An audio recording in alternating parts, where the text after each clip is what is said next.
Thanks to the support as a channel member, Curtis Rothwell. Well, despite losing a couple more league matches along the way, this isn't the steamrollering it was supposed to be.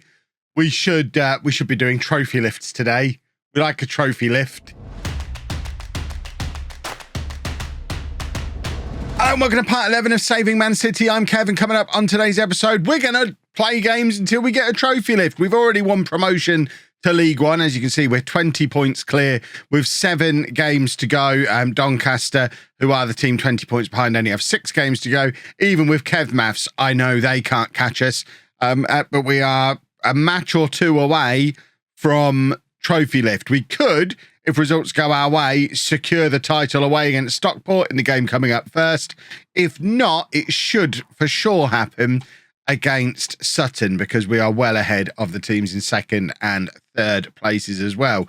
As mentioned, we did lose a couple more games. Losing against Salford and Grimsby to add to our earlier defeat against Colchester means that although we're still very likely to break through that 100-point barrier, it's not quite the same level of domination that we had last year. If I remind you of last season's league table when we got 126 points and didn't lose a game, we're not going to be doing that.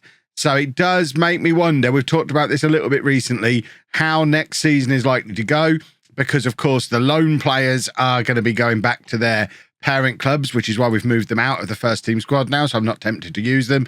Callum Doyle, Liam Delap, Finlay Burns have all played their final games for the club. And of course, we are still going to have to sell significantly in the summer. We're £58 million overdrawn with our 1st of April payments just leaving the club, which means we're going to end the season on £85 million overdrawn, which is not ideal. There's no talk of us going to administration yet. So I think this season's promotion should be secured, but the summer and next season looking significantly more precarious financially. I feel like an administration before our transfer embargo ends is looking increasingly likely. So this is the team for the game against Stockport, where we hope to win the title. All players who are at least contracted to be here next year. They're not all going to be here next year. But at the moment, these are the ones that we haven't yet sold and haven't been loaned back in. So it's Trafford in goal, a back four of Wilson, Esbrand, Mbete, Katongo and Aguilar. Fiorini and Taylor in midfield, Hamilton, O'Reilly and Knight then behind Dixon up front. Dixon, I don't know that this is going to be the man to take over from Liam Delap. 11 goal contributions in 36 games doesn't overexcite me. I think Justin Obovwodu is more likely to be the man. Yeah, he's only got the 5 goal contributions, hasn't actually started a league game for us, is wanted by a few bigger clubs and still only 17. I think he's got the most potential to push on. Dixon being 19, couple of years older, I don't know. I feel like he should be further along than he is if he's going to be a League One 20 goal a season striker, which is what we're really looking for. But ultimately, it's got to be one of those two, unless we get someone exceptional come through the youth team, and even they're not likely to be ready straight away. So we're going to have to make do with what we've got and obviously continue to sell as well to balance the books. Oh, that's a red card immediately, surely, referee. I've seen red cards in Football Manager before. I know what they look like, and that was one of them, which put Stockport down to 10 men 5 minutes into this game. I mean, they still do need to get a couple more wins to get them over the finish line into the playoffs. They're not going to get automatic promotion. They should get in the playoffs, but madness like that is going to make it that little bit harder for them to do. Trafford now, our captain, plays it forward, looking for Knight, who can't win his header, and it's back with the Stockport midfielder who plays it over the top, and they've actually got a goal here. Linesman, are we not flagging that? He felt very offside to me. There you go. It has been disallowed. Excellent stuff, but a little bit of an early warning shot that 10-man Stockport have been able to go, or at least with an offside goal, were temporarily in the lead against us. And that's, I mean, we should be better than this. We're not dominating the way we used to be. I might actually have to start really concentrating on tactics as we go into next season, because I don't think I'm just going to be able to pick any 11 players in any combination, I feel like, and know we're probably going to be okay, which is what I've kind of been able to do for these first 2 seasons of the save. Although Aguilar, as we've seen there, I've always tried to use as sparingly as possible. He's by far and away our highest paid player at the club now. He's still got, I think, 2 years left on his £25,000 a week contract. The next highest player is Trafford on £10,000 a week. So I think certainly for the time being, in my mind, we have a hard ceiling of £10,000 a week for salaries. Contract renewals, I'm not going to be going above that. We've sold everyone we've been able to who were above that salary. We just need to get rid of Aguilar this summer. I'd even let him go for free if someone's going to pick up his wages. And obviously, that's another red card. They're down to 9 men and we're still not winning. And obviously, we can bring in players on the 1 in, 1 out rule. We've got plenty of vacancies in the squad for players on less than £10,000 a week. So salary-wise, we're down to about £200,000 a week of spending now. If we can trim that even further this summer, that'd be super. And there's Aguilar with a goal. I always rated him. I always told you he was good. Aguilar puts us 1-0 up on 50 minutes against 9-man Stockport. It really shouldn't be as hard as we're making it look today.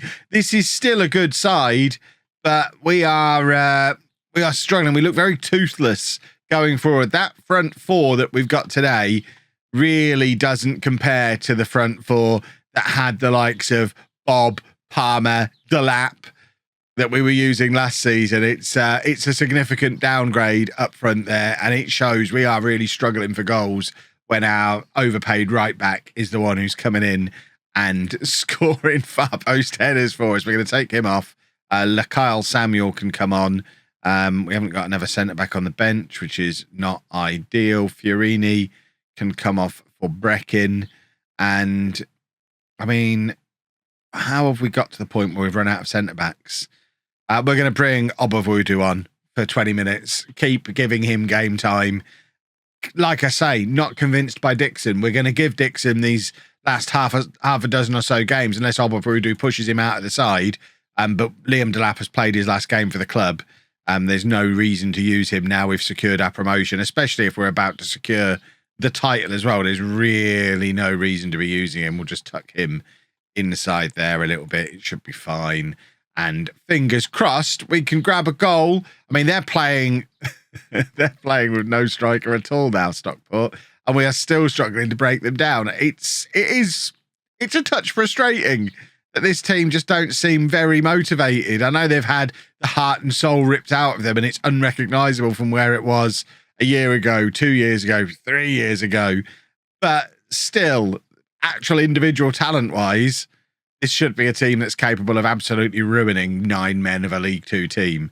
And that's not what's happened today. So next season, I keep saying it. I want to prepare us all for it. Next season's going to be tough. I really feel like next season is going to be a big challenge. And let's face it, it's due. But there is the trophy lift, the second one in a row. We'll celebrate this. We'll worry about next season. For now, we'll just enjoy the trophy lift, and then hopefully in the second match today, get ourselves to 100 points for the season, for the second season in a row, and then just pretend the future isn't something that we need to worry about. There is James Trafford lifting the trophy. Come on, up you go. There he is. Look at my beautiful all sky blue suit, shirt, tie, shoes. I mean, I imagine I'm wearing sky blue underpants as well. You're telling me that man doesn't want Manchester City to succeed and move back up through the leagues? Then I'm calling you a liar. Lovely old stuff. We are the champions, etc., etc., etc. Let's go get ourselves to 100 points now and finish this season off in style. In the end, I figured it actually made more sense to take you all the way through to the last game of the season just so you could see how the season finishes off. We actually picked up an injury to Will Dixon, so Obavudu has been getting more game time than I'd anticipated he would. Started a number of games. I don't know. If he's our answer for next season up front, I think we might struggle for goals. But let's, like I say, these kind of things can be problems for future Kev to worry about. We are trying some more of the fringe players as well. So George Murray-Jones played in our previous game. He's going to play in this game as well. He's a young 19-year-old goalkeeper who might conceivably have to take over in goal if James Trafford, one of our higher earning players, moves on this summer, although value-wise, I would expect to pick up a little bit more than that for James Trafford. Galvez, who I think you've already met, is going to be playing at left back with Mbete. Lykyle Samuel, who we've only really used as a right back so far, getting a rare start at centre back, and Aguilar. Somebody please give me some money for him, or at least pay his wages and take him away from me.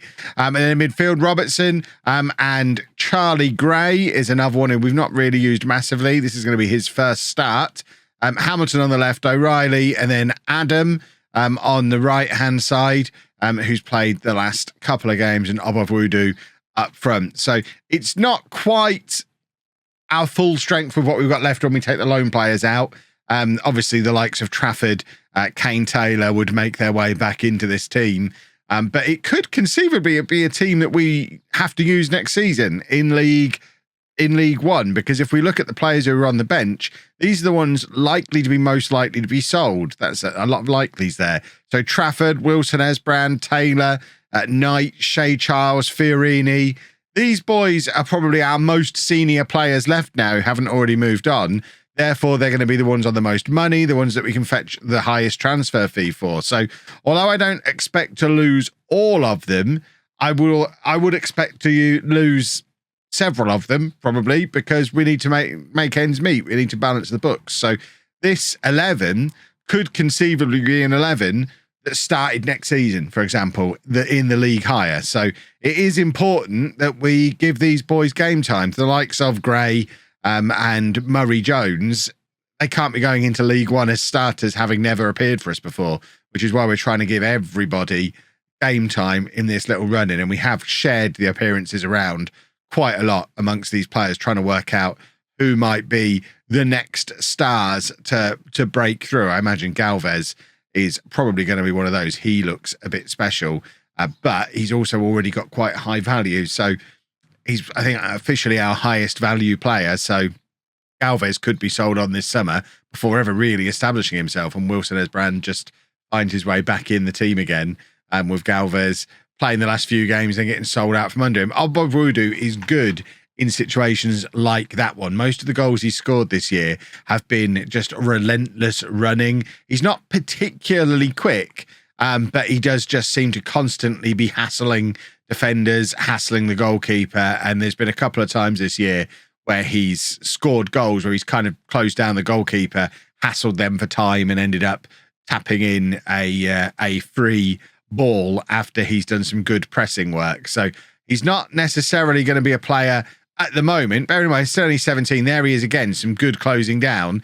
He's not usually the kind of player who's going to score a goal like that, where he gets in behind the defender, he's running behind defenders, shooting from range, or even taking his time with shots. He kind of seems to be, at the moment, largely about closing players down and then poking in little half chances, which is nice. I mean, I'm not going to object to a player doing that for me, but it is a very different kind of centre forward to what we've been used to having for the last 2 seasons with Liam Delap. And we are going to, I mean, it is already proving to be difficult to adjust to life after Delap. Of all the players that we've sold so far, believe it or not, the guy who scored 80 goals for us in 2 years is the one we're going to miss most of all. Who'd have thought? But it is encouraging to have Murray Jones starting to emerge as a replacement long-term for Trafford. I was a little bit worried about what would happen when James Trafford moves on. Not that I'm looking to sell him this summer. His value isn't high enough and his salary isn't high enough for us to really force him out the door. So unless Trafford decides he wants to go, he's the sort of player that we can keep around. But it's good to have a youngster with 5-star potential like Murray Jones ready to take over eventually. And I guess we do have to be careful making sure that we don't hold him back too much in his development. He's still young at the moment, but by the time he's reaching 19, 20 years old, he needs to be probably establishing himself as our starting goalkeeper, which means Trafford's probably got another year. If Trafford can have another year, get his value up to 5 million, and then we sell him on then, I think that's probably the best piece of business all around for everybody concerned. 35 minutes left in this match. We still haven't had a breakthrough yet. We've not really looked like having one. Disappointingly, Micah Hamilton, who's probably the most senior player on the pitch, more appearances than anyone else on this pitch, apart maybe from Mbete. Those are the two who've probably played more than anybody. Hamilton's been absolute dross today. Really poor performance from him. Right, Fiorini's going to come on. Here come the cavalry. So Shay Charles is on. We can put Samuel out to right back. We'll put Ben Knight up front. He's not really had much of an opportunity to play there. I know when we were first talking this time last year of selling Delap, the talk was of Ben Knight potentially taking over as striker. But he's established himself as a wide player for us this year. So if it turns out he's someone we want to be playing centre forward, we really don't have much in the way of wide players left. Hamilton can play centre mid.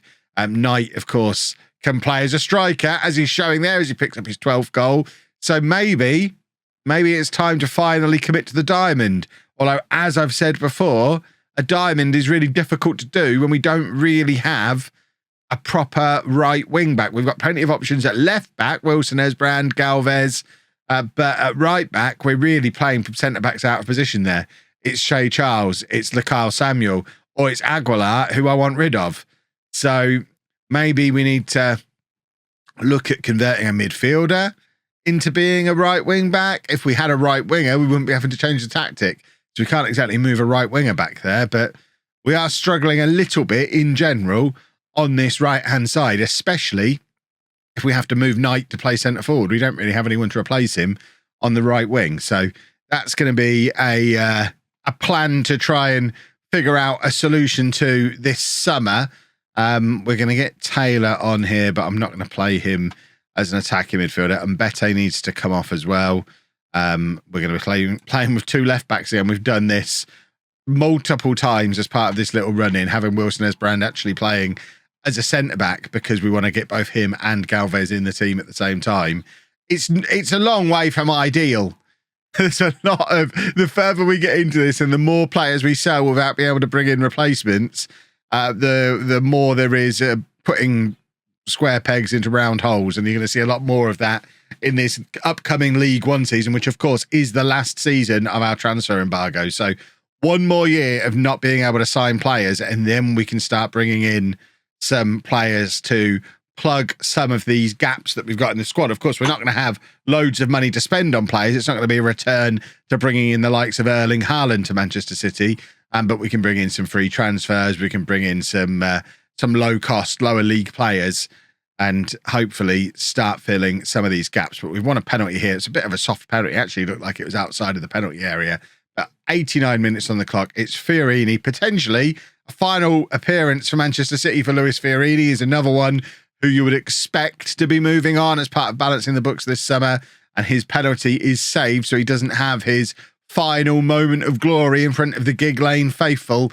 But he is going to take the corner as we enter the 90th minute, and Shay Charles with a header that goes just wide. It remains 1-0. We're going to end the season on 110 points, 75 as a goal difference. I mean, all of that, there's some good, impressive numbers. We'll take all of that, and tomorrow we need to figure out how much of this squad are going to be left for us to take on League One. I don't know that it's going to be as easy next season it has been these first two. Fingers crossed. I would like another promotion, but it's going to be the toughest one yet, I think. We're going to have to do some proper tactical shenanigans. But if you have enjoyed that, please make sure you leave a nice big thumbs up on there for me.